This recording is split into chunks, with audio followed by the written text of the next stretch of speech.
Pembunuh Fajar, 26, yang jasadnya ditemukan di bawah jurang samping Jembatan Ciloseh, Kota Tasikmalaya, Jawa Barat pada Sabtu, 9 September 2023, berhasil ditangkap oleh pihak kepolisian pada Rabu, 20 September 2023. Sebanyak 2 orang ditetapkan sebagai tersangka, yakni RCK alias Gaga, 24, selaku eksekutor dan R alias Cangik, 26, selaku joki yang membonceng RCK. Keduanya merupakan warga asal Kecamatan Indihiyang, Kota Tasikmalaya, Jawa Barat.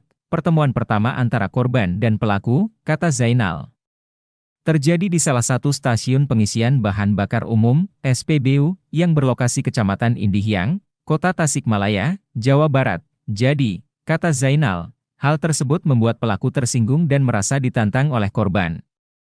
Pada saat kejadian, tambahnya, teman-teman tersangka yang lain menunggu di sebuah tempat yang berjarak cukup jauh dari TKP, tak dinyana, korban kemudian terjatuh, sehingga tersangka RCK langsung melayangkan celurit tersebut ke arah korban sebanyak 5 kali, mendapati perlakuan seperti itu, maka kemudian korban melakukan upaya untuk menghentikan tindakan dari tersangka RCK dengan cara memeluk dari depan. Setelah itu, kata Zainal, keduanya lagi-lagi terjatuh, namun korban terjatuhnya lebih dalam dibandingkan dengan tersangka. Zainal mengatakan, Satuan Reserse Kriminal, Satreskrim, Polres Tasikmalaya Kota segera melakukan penyidikan dan berhasil menangkap tersangka akibat perbuatannya itu. Tambah Zainal, pelaku dikenakan pasal 353 ayat 3 Yungto 56 KUH Pidana, mengingat penganiayaan yang dilakukan tersangka direncanakan terlebih dahulu dan mengakibatkan kematian seseorang. Yang direncanakan sehingga kemudian mengakibatkan korban meninggal dunia. Di mana kejadian ini terjadi pada hari Sabtu tanggal 9 September sekira pukul 1.15 dini hari, yang mana TKP-nya berada di Jalan Letnan Harun dekat dengan jembatan Sungai Ciloseh, Kampung Gunung Tujuh, Kecamatan Bungursari, Kota Tasikmalaya. Terhadap kemudian kejadian ini, maka kemudian yang menjadi korban adalah saudara FMN alias A, berumur 26 tahun, pekerjaannya buruh dan beralamat di Kecamatan Cihideng, Kota Tasikmalaya. Adapun modus operandi yang dilakukan oleh para pelaku yang saat ini kemudian sudah ditetapkan sebagai tersangka oleh penyidik Satreskrim Polres Tasikmalaya Kota. Yang pertama berinisial RCK alias G, berumur 24 tahun, pekerjaan swasta yang beralamat di Kecamatan Indihiyang, Kota Tasikmalaya. Yang mana dalam kronologisnya nanti dapat kita simpulkan bahwa tersangka RCK ini bertindak selaku eksekutor yang melakukan tindak pidana penganiayaan dengan membacok. Kemudian tersangka yang kedua yang berhasil diamankan oleh penyidik yaitu inisialnya AR alias C, berumur 26 tahun dengan alamat yang sama di Kecamatan Indihiyang, Kota Tasikmalaya, di mana bersangkutan bertindak selaku joki yang membonceng dari pihak tersangka RCK. Adapun kronologis kejadiannya dapat kami sampaikan bahwa antara pelaku dalam hal ini yang sudah ditingkatkan statusnya menjadi tersangka dengan pihak korban ini tidak saling mengenal. Pertemuan pertamanya antara pihak tersangka dan pihak korban itu terjadi di sebuah SPBU, di mana antara tersangka dan korban ini saling pandang.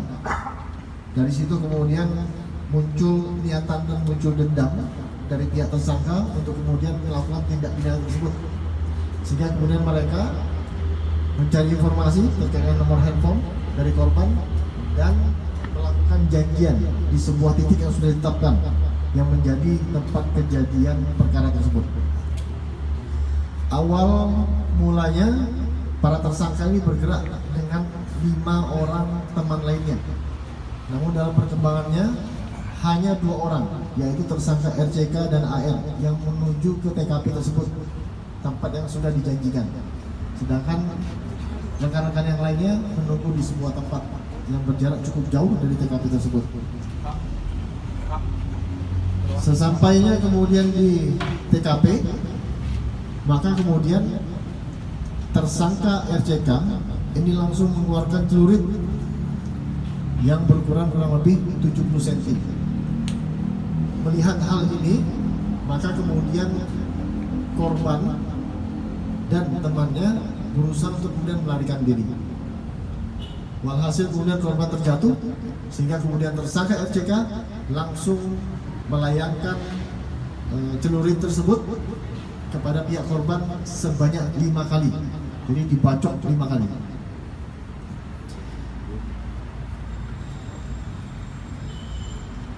Mendapati perlakuan tersebut, maka kemudian korban, dalam ini FMN, melakukan upaya untuk kemudian mencoba menghentikan tindakan dari tersangka dengan cara memeluk tersangka dari depan.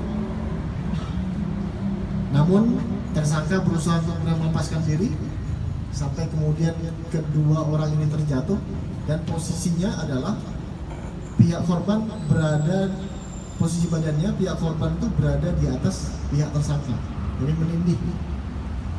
Namun tersangka terus kemudian melakukan upaya untuk melepaskan pelukan dari pihak korban tersebut sampai kemudian keduanya terjatuh di sungai yang ada di jembatan Cilose tersebut.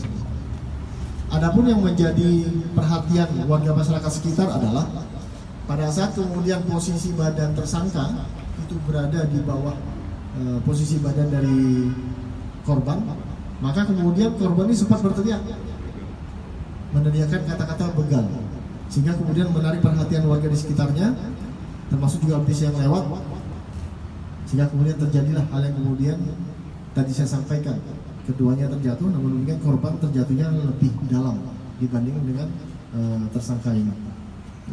Nah, melihat hal tersebut, tersangka ini kemudian memperhatikan kondisi korban yang diduga pada saat itu meninggal dunia, maka kemudian korban berusaha melarikan diri dari TKP tersebut.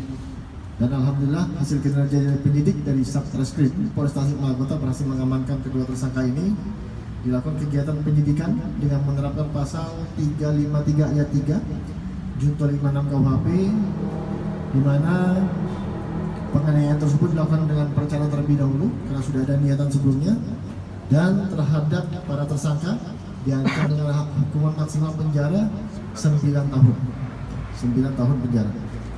Saat ini kedua tersangka telah kemudian ditahan di rutan Polres Tasikmalaya Kota. Apa motif sebenarnya sampai kemudian tega melakukan hal tersebut terhadap korban? Kesal aja Pak, soalnya ditantang-tantang udah saya diemin, itu dianya nelponin terus kan.